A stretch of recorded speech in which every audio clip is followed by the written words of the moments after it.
Let's bring in Fox News senior political analyst Brit Hume. Brit, good evening. A lot of political watchers, Brit, are saying that this January 6th committee may be having some effect around the edges on moderate Republicans, independents, when you look at some of these polls and you look at how Republicans are answering questions about 2024. You buy that?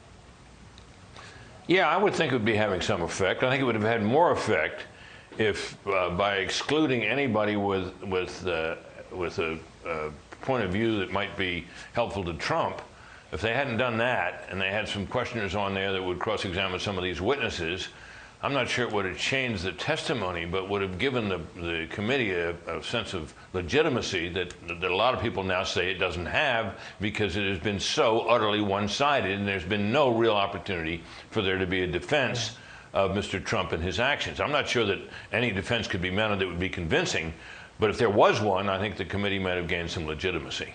You know, I had Vice Chair Liz Cheney on Fox News Sunday this weekend. I asked her about that cross-examination issue, but I also asked her about this big issue that Trump supporters and the former president himself pushed back on, and that is that he authorized or gave the consent to call up some 20,000 National Guard troops for January 6th. Take a listen to the exchange and another little soundbite.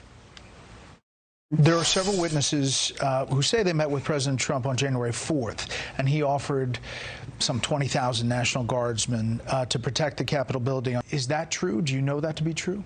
His own acting Secretary of Defense says that's not true. Chris Miller has testified publicly that Donald Trump never issued any order to deploy the Guard to protect the Capitol. The president, as we're leaving, it says, hey, one more thing, then we all sat back down and we discussed what was going on January 6th. Mr. Trump unequivocally authorized up to 20,000 National Guardsmen and women should the second part of the law, the requests, come in. But those requests never did it.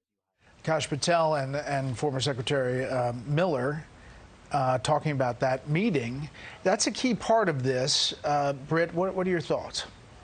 Well, it's worth keeping in mind that what the committee is trying to establish here, in Liz Cheney's own words, was that there was a sophisticated 7-part plan to bring about a reversal of the election results, to overthrow the election, and in that sense, overthrow the government.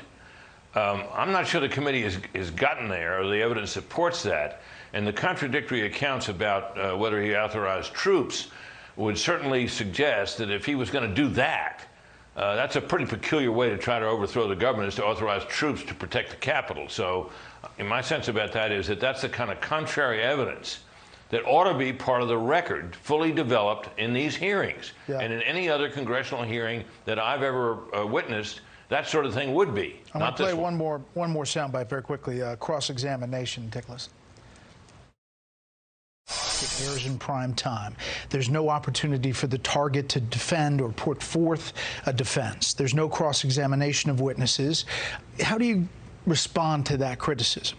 The notion now that somehow the committee is incapable of getting to the facts of what happened because Kevin McCarthy withdrew his nominees is nonsensical.